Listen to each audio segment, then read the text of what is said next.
I'd like to pick up here with the discussion of something called weregild, and this kind of translates to man price.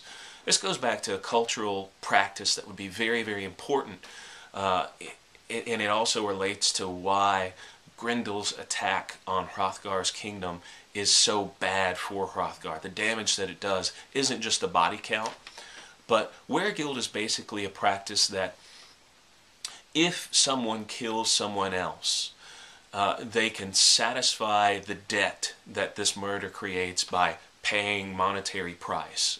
They would have to satisfy a price that would be set on the status of the individual that was killed.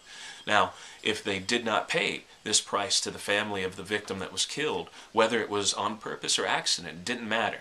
But if they did not pay this weregild, then it was the family's responsibility. It was their duty to kill the person. It's kind of like if they couldn't pay the gold price, they had to pay a blood price instead.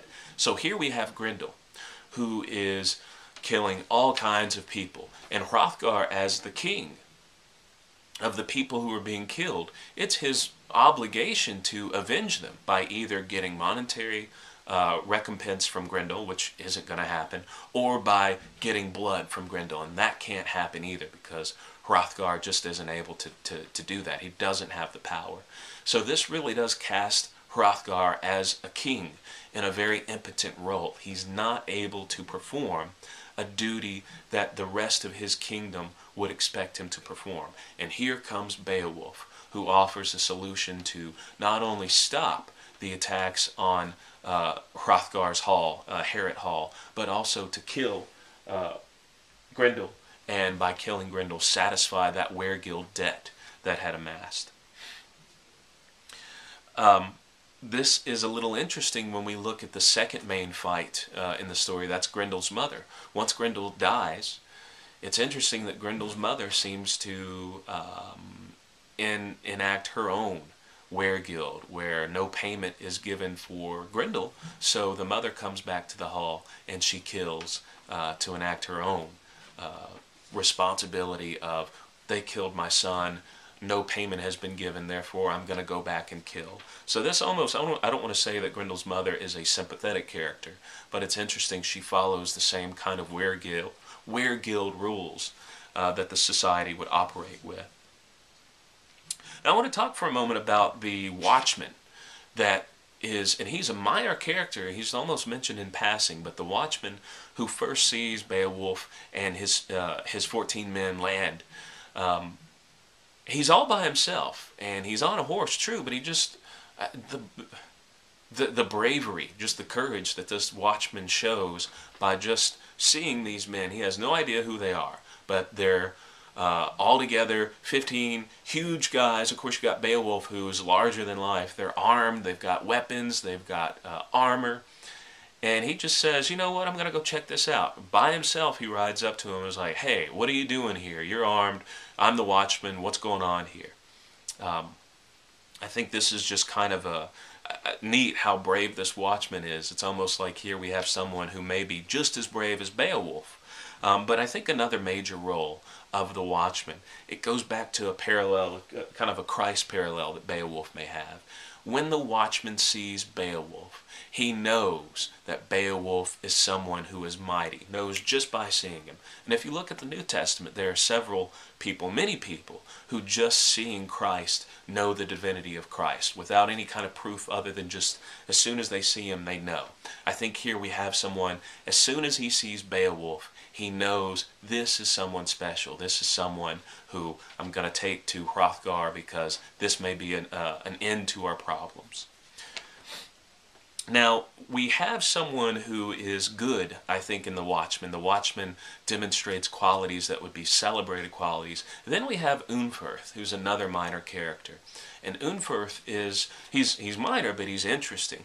Unferth is kind of the sleazy character who's kind of the king's advisor, and of course they don't have really good reputation in literature and film. Lord of the Rings, you've got the advisor whispering into the king's ear, but Unferth here is kind of a start to that tradition of We know Unferth is jealous of Beowulf. He wants to have attention on him, and then here comes Beowulf taking all the attention away from him. Unferth is seen as a cunning man. Now, cunning is a dangerous intelligence, so it's not just intelligent. He's a cunning man, dangerous intelligence. He's also a murderer of family. He killed his brother. Now, we talked about the descendant of Cain that Grendel is, and Grendel is cursed because Cain killed his brother. Well, here we have an interesting parallel to Cain in Unferth. Unferth is someone who killed his family, which is, in this time period you couldn't really get much worse than that. Although he may have satisfied the Were-Guild for it, he still has the tarnish of that action. And Unferth basically calls Beowulf out and says, "Hey Beowulf, I heard a story of you and Brecca. You had a little competition. You had a swimming competition, and if I'm remembering right, Brecca won and you didn't. So you don't have any choice, or you don't have any chance of surviving a confrontation with Grendel. You can't even beat this guy in a swimming competition. How are you going to fight Grendel and live?"